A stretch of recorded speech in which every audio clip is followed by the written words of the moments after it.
Welcome to Veritate with your host, Johnny Mack, a podcast that will dive deep into the pursuit of truth in a world filled with noise, confusion, and fleeting opinions.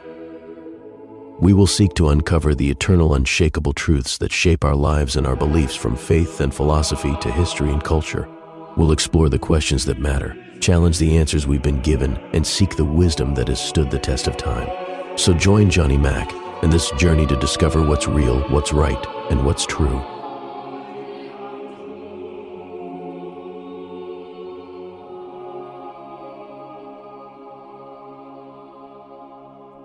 Welcome once again to Veritate, and I'm your host, Johnny Mack.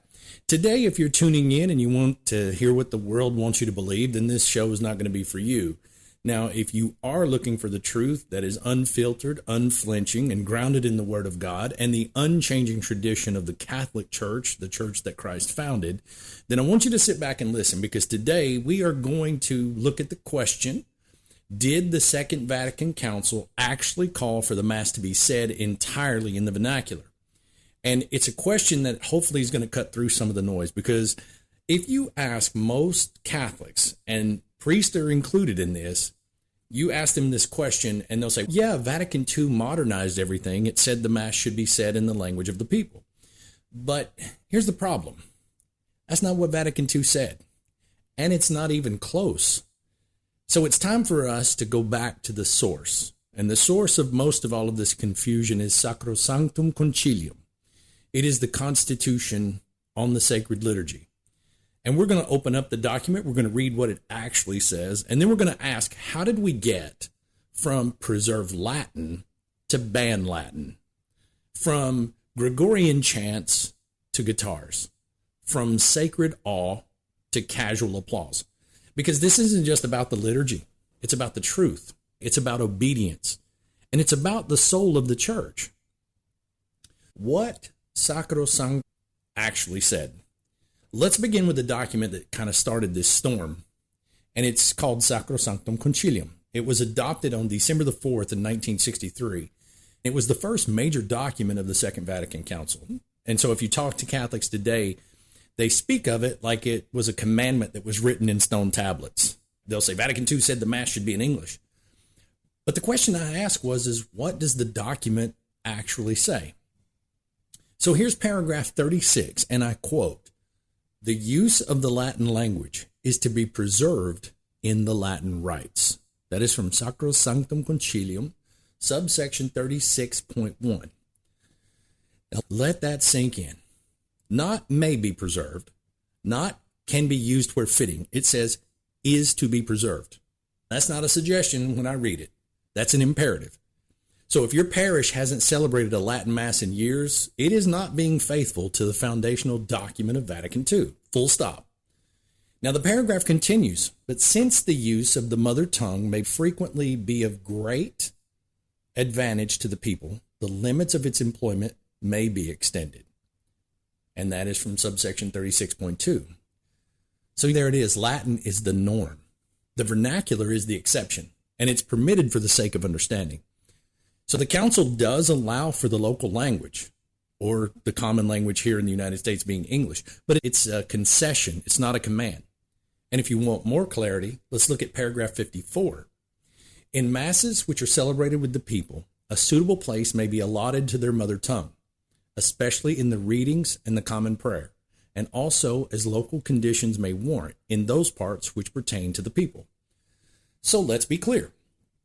The council allowed the readings, the intercessions, and the response of the people to be said in the vernacular. The canon of the Mass, which is the most sacred part of the Mass, was never mentioned as something to be translated. And nowhere in the entire document is there instruction to eliminate Latin. In fact, the council calls for the faithful to know Latin. According to paragraph 54, it continues. Nevertheless, steps should be taken so that the faithful may also be able to say or to sing together in Latin those parts of the ordinary of the Mass which pertain to them. Now, let me repeat that for every bishop and pastor who thinks Latin should be locked away in a museum.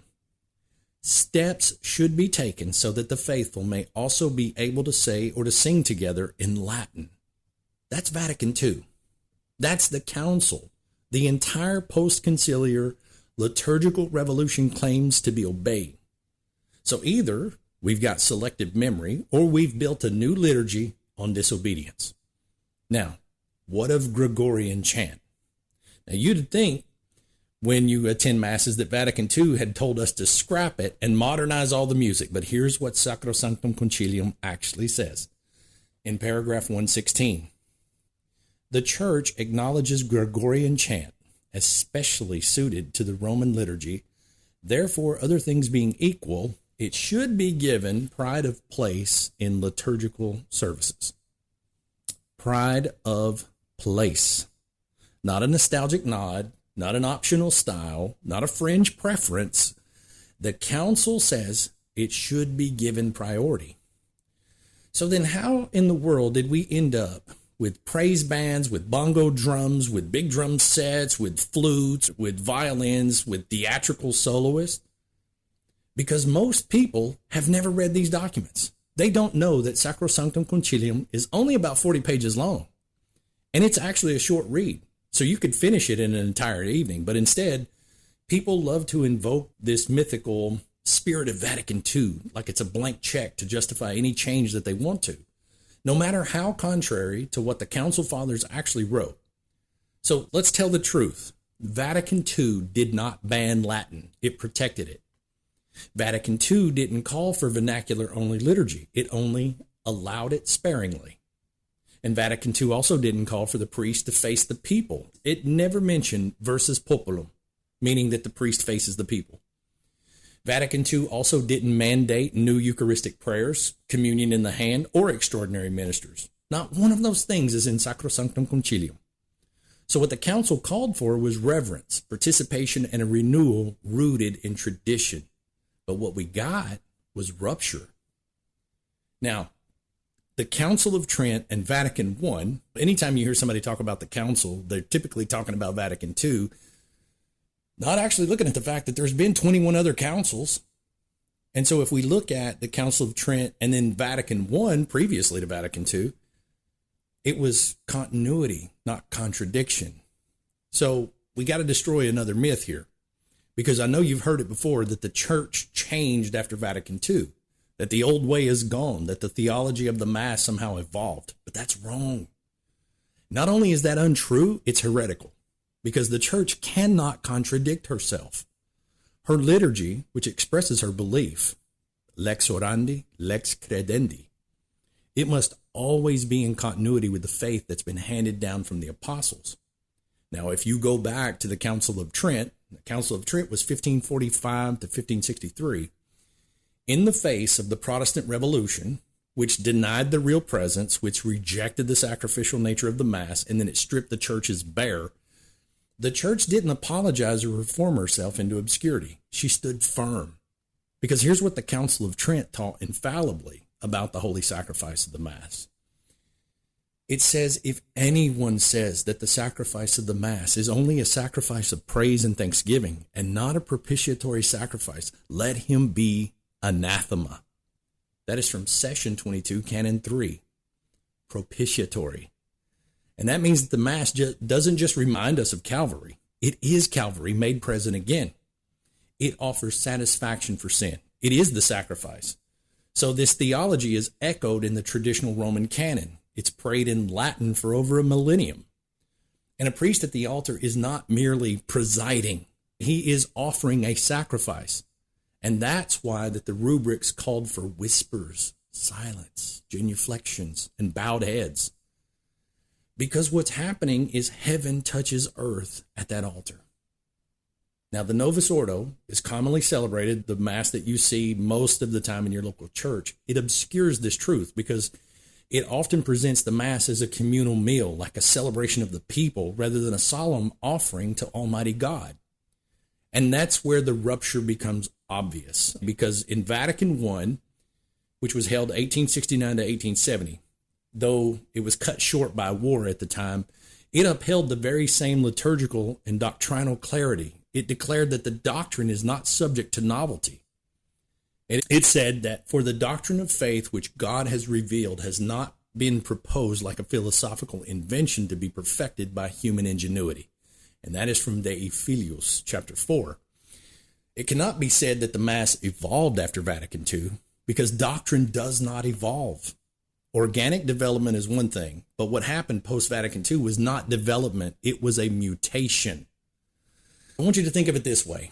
A child grows into a man, but his DNA doesn't change, because if it did, he wouldn't be the same person.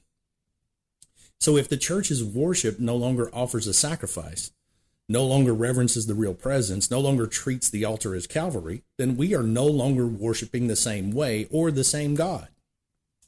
But here's the beauty. Vatican II did not contradict Trent or Vatican I. It was the men who hijacked its quote-unquote spirit that betrayed those councils. Because Sacrosanctum Concilium even says this directly. It says, there must be no innovations unless the good of the church genuinely and certainly requires them. And care must be taken that any new forms adopted should in some way grow organically from forms already existing. That is from subsection 23 of Sacrosanctum Concilium. So organically, not artificially, not destructively. If you bulldoze the entire cathedral and build a strip mall in its place, that's not an organic development. And yet, that is what's happened. Altar rails got ripped out. The high altars were smashed. The statues disappeared. Silence all of a sudden vanished. Priests turned their backs to God and faced the people. And that wasn't restoration. That was revolution. So ask yourself this. Would St. Thomas Aquinas recognize the average Novus Ordo Mass today? Would St. John Vianney? Would Pope St. Pius X? Would St. Padre Pio? And don't forget what Pope Pius V, when he codified the Roman Rite after the Council of Trent, he said, we decree and command that nothing be added to our recently published missal, nothing omitted therefrom, and nothing whatsoever be changed within it. That is from Quo Primum Tempore from 1570. So that's how seriously the church once protected the liturgy, because it wasn't man's to change it. In what has happened, in what we have lost, is sacredness, universality, and unity. This is a key word that gets used a lot today, is unity, but you don't realize how much you've lost until it's gone. And that's the tragedy with the abandonment of Latin and the traditional worship in the Catholic Church. Because we didn't just lose a language, we lost a sense of the sacred. We lost unity.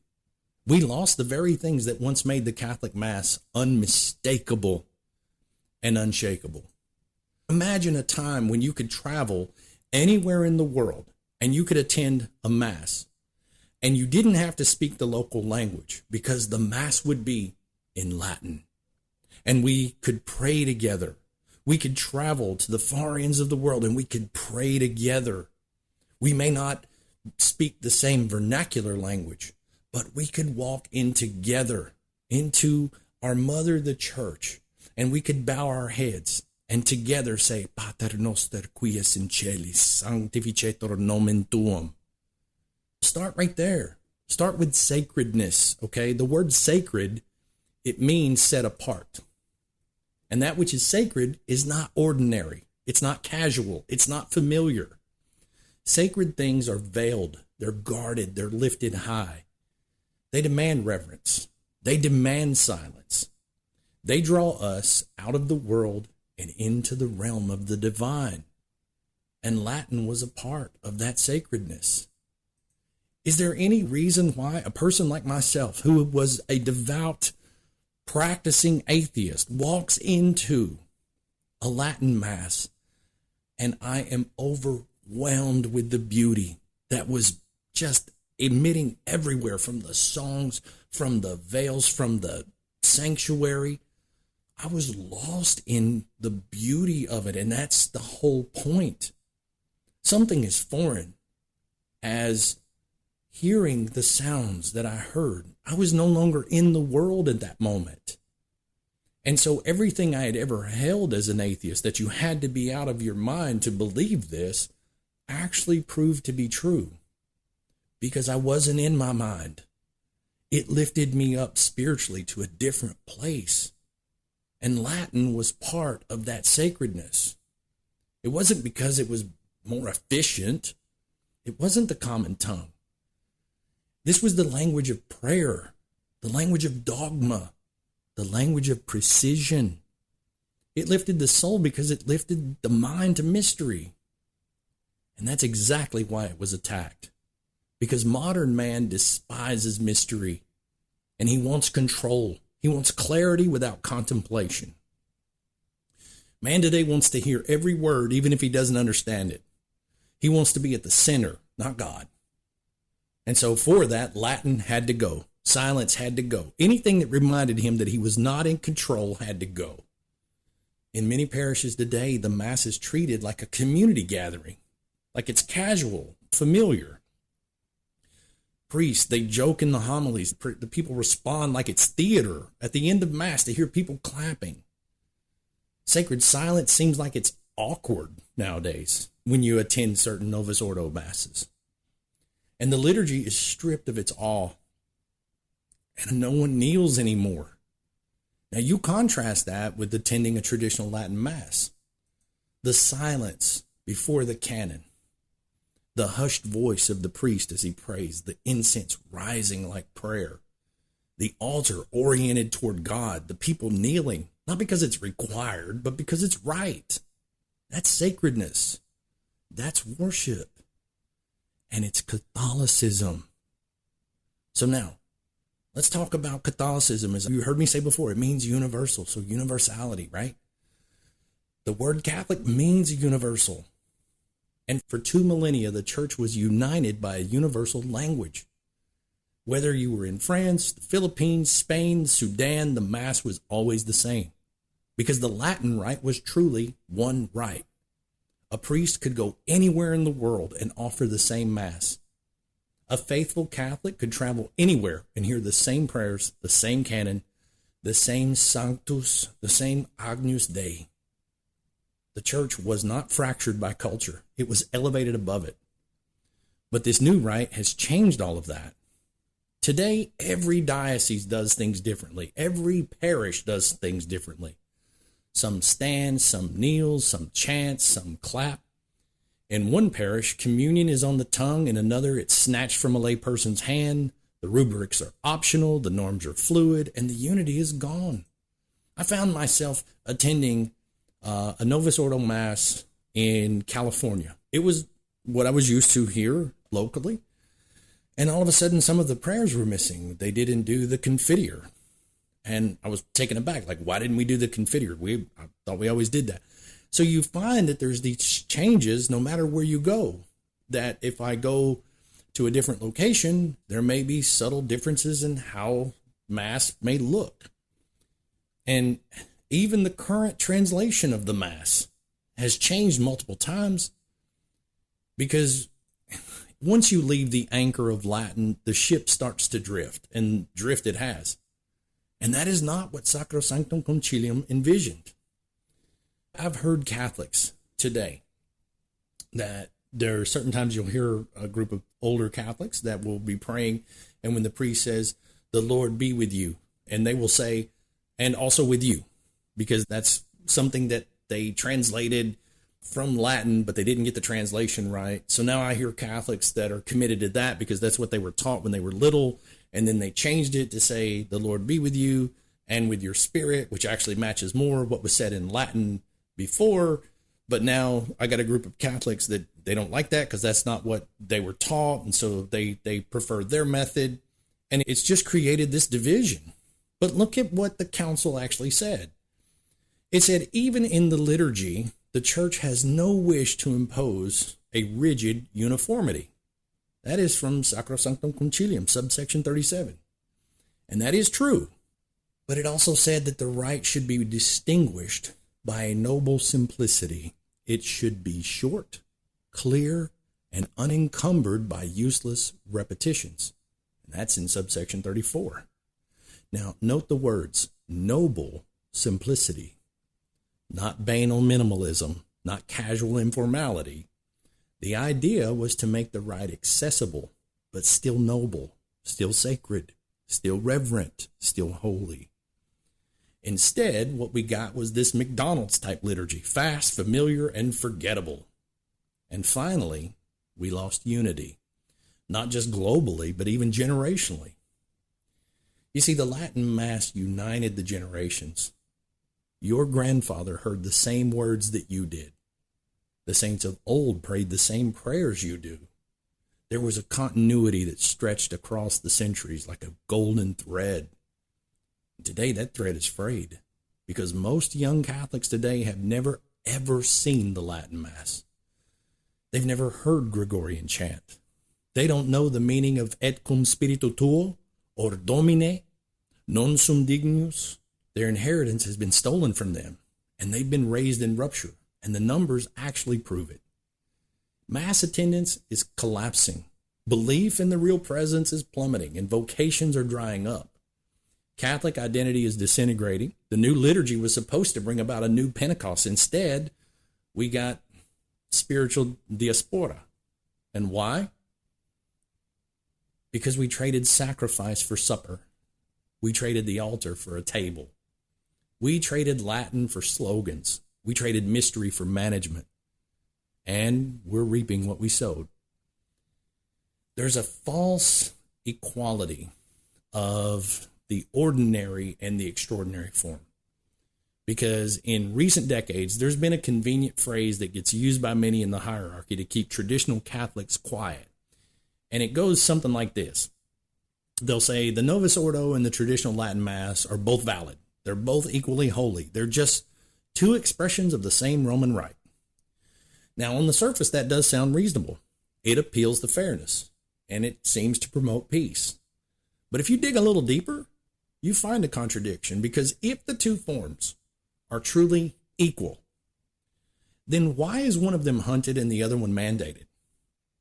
If you look at the terminology that was popularized under Pope Benedict XVI, the ordinary form refers to the Mass of Paul VI, the Novus Ordo. The extraordinary form refers to the 1962 Missal of St. John the 23rd, which is also known as the traditional Latin Mass. Now think about these words. Ordinary means standard, normal, regular. Extraordinary means unusual, rare, exceptional. You don't call something extraordinary if it's on equal footing with what's ordinary. And that's not just semantics, okay? That's theological. Because Benedict XVI issued the motu proprio Summorum Pontificum in 2007. And this was a watershed moment because after decades of restriction, ridicule, and outright suppression, the traditional Latin Mass was finally declared never abrogated, never outlawed, never forbidden. And despite the whispers and the fear-mongering, Benedict confirmed that the Mass of the ages had never been overturned. He wrote, "What earlier generations held as sacred remains sacred and great for us too, and it cannot be all of a sudden entirely forbidden or even considered harmful." That was a letter that he wrote to the bishops in 2007. And that was a rebuke, but a quiet, thunderous rebuke. To those who had tried to erase the Mass of Gregory the Great, of Aquinas, of Pius V, and of Padre Pio, Benedict goes even further. He encouraged bishops to be generous. He gave parish priests the authority to offer the Latin Mass without needing permission. And he tried to heal the wounds of division, not by suppressing one form, but by allowing both to flourish. And he called the traditional Mass the extraordinary form. But in practice, it began to spread because young priests were all of a sudden drawn to it, and families were edified by it. Vocations began to spring up around it. Reverence was returning. And then came the backlash. Under Pope Francis, Traditiones Custores was issued in 2021, and it reversed the freedom that had been granted by Summorum Pontificum. And it imposed new restrictions, demanded permissions, and then tried once again to marginalize the ancient liturgy. In essence, it said, we tolerated this before, but now it's a threat. A threat to what? Not to unity, because Latin Mass communities are often more unified than most Novus Ordo parishes. And not to doctrine, because the traditional Mass is filled with clarity on sin, on sacrifice, judgment, and grace. Not to tradition. It is quite the opposite. The real threat is that the old rite exposes the poverty of the new. And when you place the two side by side, when you hear the prayers and you watch the gestures, you feel the reverence. The contrast is jarring because the new Mass, even when it's celebrated reverently, it often feels horizontal. The old Mass is unmistakably vertical. In the traditional Latin Mass, the focus is God, not on the people, and the language is sacred, not common. The silence is intentional, not awkward, and the music elevates, not entertains. The priest offers, he does not perform. And that's not opinion, that's observation. You're listening to a former atheist. I've only been a Catholic for 5 years, and I have observed these two forms, and I'm telling you that one of these, again, I will never take away from the Novus Ordo that it opened the door, but once I got into the door, I found there was a beauty underneath, as if I found a treasure that most people had not seen before, or they didn't experience it. And that's what generations of saints lived. That's what they breathed. That's what they died for. The equality of forms is not a theological assertion. It's a diplomatic strategy to avoid conflict. But the faithful can tell the difference. When a child sees that one liturgy is more reverent, more mysterious, more Christ-centered than the other, that tells you something. When there are young families that drive an hour past 10 parishes just to find a Latin Mass, that tells you something. When seminaries form around tradition, they are booming while the others are empty, being closed down, being consolidated. That tells you everything you need to know. So let's not be fooled by the language of compromise. Ordinary and extraordinary were meant to make peace. But peace without truth is just delay. The real issue is not form, it's faithfulness. If one form preserves and proclaims the Catholic faith more clearly, more beautifully, and more fruitfully, then it deserves more than just tolerance. It deserves restoration. My own son, he noticed the difference. He noticed that when things shut down here, he was about 10 years old during COVID when I started looking for a place to go because Mass is not an option. And so when we started traveling up to go to the Latin Mass, he noticed that we got dressed up. We'd go out to eat together, and people would comment on being dressed up. And when I told him, I said, well, as soon as they open up the parish again, son, I said, we'll start attending where we went. And so we did that. And when everything blew over, once the church had opened back up again and we could start attending Mass, when I told him, I said, next Sunday we're going to go here locally, and his face dropped and he said, I don't guess we can get dressed up anymore. And I said, son, you can still get dressed up. It's still Mass. We're still going to Mass. He goes, yeah, but we're going to stand out. He goes, nobody at our local parish, nobody dresses like that. They're all wearing shorts and sandals, or they're in jeans or what have you. And he said, it won't look right, Dad. We're going to stand out. And I said, we don't have to go back. I said, we can continue to do this. And he preferred going to Latin Mass, even though we had to wake up earlier, even though he got dressed up, even though we could have gone locally to where it's 15 minutes at best. But it certainly showed a beauty to him at a very young age. And I couldn't help but notice the youthfulness of the entirety of the church. Now, how do you reclaim that? And I want to give some practical steps here for laity and clergy alike, if they should listen to this. Because this battle for the liturgy isn't abstract, and it's not academic. It's not something that only theologians or bishops deal with. This fight touches every Catholic soul. It touches yours, it touches mine, our children's, and our grandchildren's. The state of the liturgy shapes the state of the church. And if our worship is casual, our faith will be casual. And if our worship is reverent, our faith will be reverent. If we offer God scraps, we become beggars in spirit. But if we give him our best, he forms us into saints. So the really simple question is, what do we do now? We don't have the power over bishops or popes, but we do have a duty to love Christ, to honor tradition, and to rebuild what was lost. I want to give 7 practical specific steps that every Catholic can take, both laity and clergy alike, to reclaim this sacredness. The first thing that I recommend that you do is you got to read the documents for yourself. Okay, don't take my word for it. Don't rely on secondhand commentary. I want you to read Sacrosanctum Concilium. It's only 40 pages. It's not 1,000. So read the Council of Trent. Read Mediator Dei. That was written by Pope Pius XII. Read Veterum Sapientia by John the 23rd. Read Summorum Pontificum. You can't defend tradition unless you know it, and you cannot see the lies unless you know the truth. So please read the real documents. Compare them to what you see at your parish. And then the difference, you will see, it speaks for itself.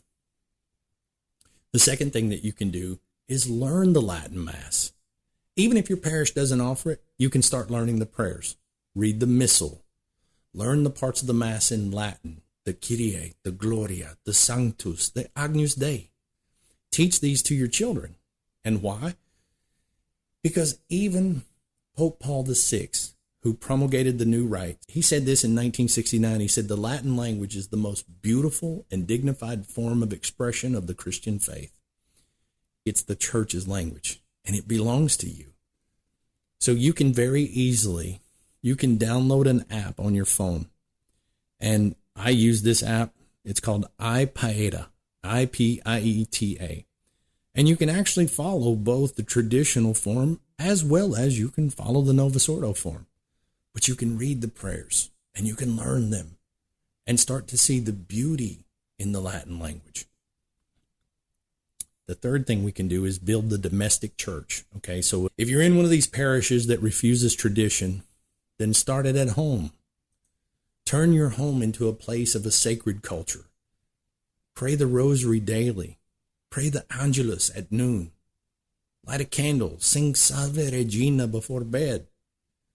Teach your children to kneel. Show them how to genuflect. Don't let your home be secular.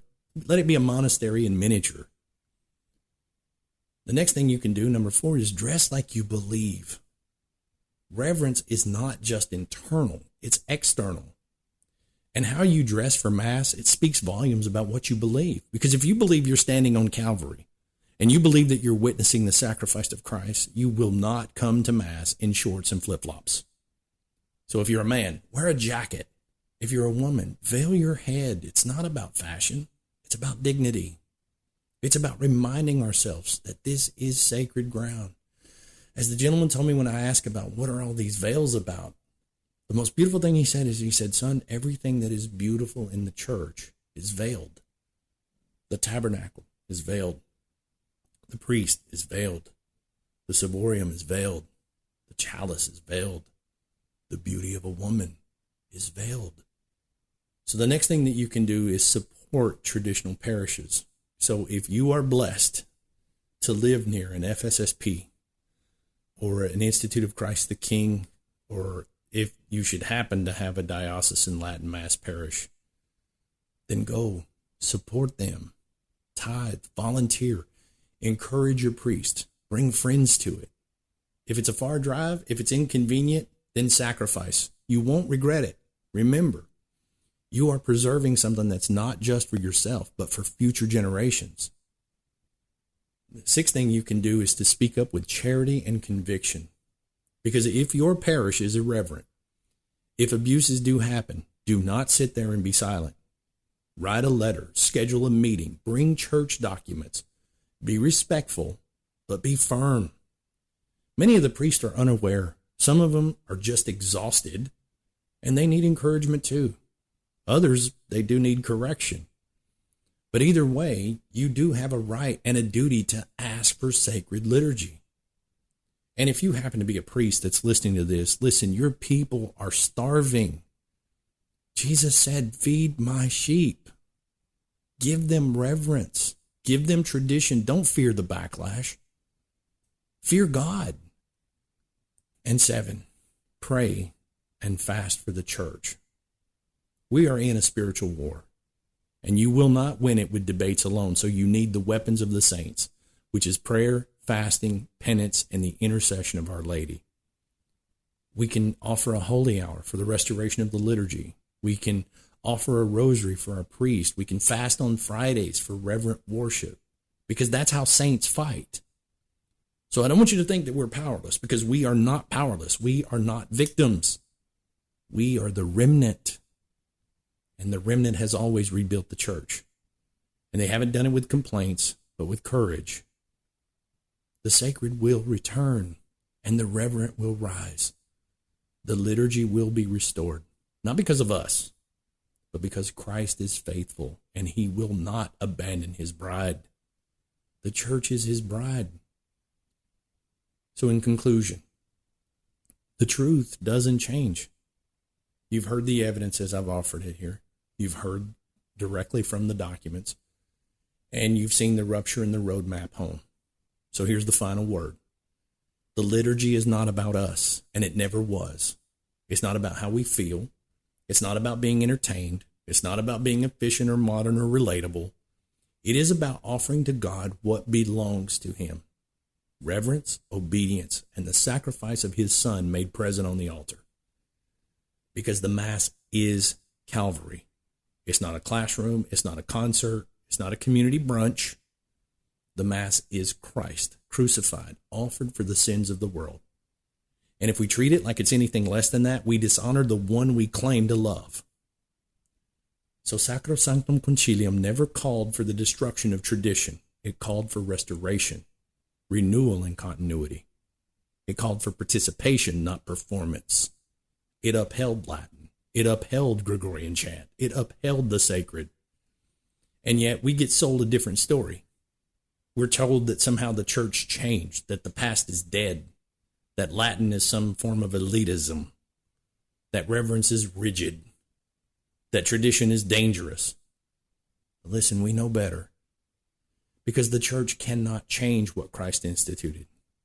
She can't uproot the faith of the fathers. She can't contradict herself without self-destruction. And if you're listening to this, it's because God is calling you, not to bitterness, but to faithfulness, not to rebellion, but to restoration. God is raising up men and women, young and old, who are done with the games. They're done with the lies. They're done with the fads and the failures. People who want what the saints had, and people who are willing to sacrifice for the sacred. So now, will it cost you? Yes. You may be mocked. You may be misunderstood. You may have to drive an hour to find a reverent Mass. You may have to worship in a borrowed chapel or a rented gym. You may even be told by clergy to be quiet, to go away, and to get with the times. But you are not alone. There is a remnant that's rising, that is young, that is faithful, that is traditional, that is joyful. And they're not nostalgic. They're not rigid. They're just Catholic. And they are trying to rebuild what was torn down. Not because they're rebels, but because they are sons and daughters of the church. Because they know what we lost. And they're willing to fight with love, with reverence, with truth to bring it back. So if you happen to be one of them, welcome. And remember this. Sicut erat in principio, et nunc et semper, et in saecula saeculorum. Amen. As it was in the beginning, is now, and ever shall be, world without end. Amen. That's not just a prayer, that's a promise. Christ is the same yesterday, today, and forever. And so is his church when she's faithful. So is his worship when it reflects his glory. So is his truth when it's lived without compromise. This is not about the past.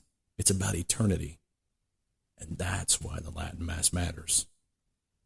I'm Johnny Mack, and this is Veritate. And the truth, it doesn't change. God bless you. Thank you for listening to Veritate. If you would like to contact the show, please email us at veritate@yahoo.com. That's veritate@yahoo.com. Thanks again, and we look forward to hearing from you. May God bless you all.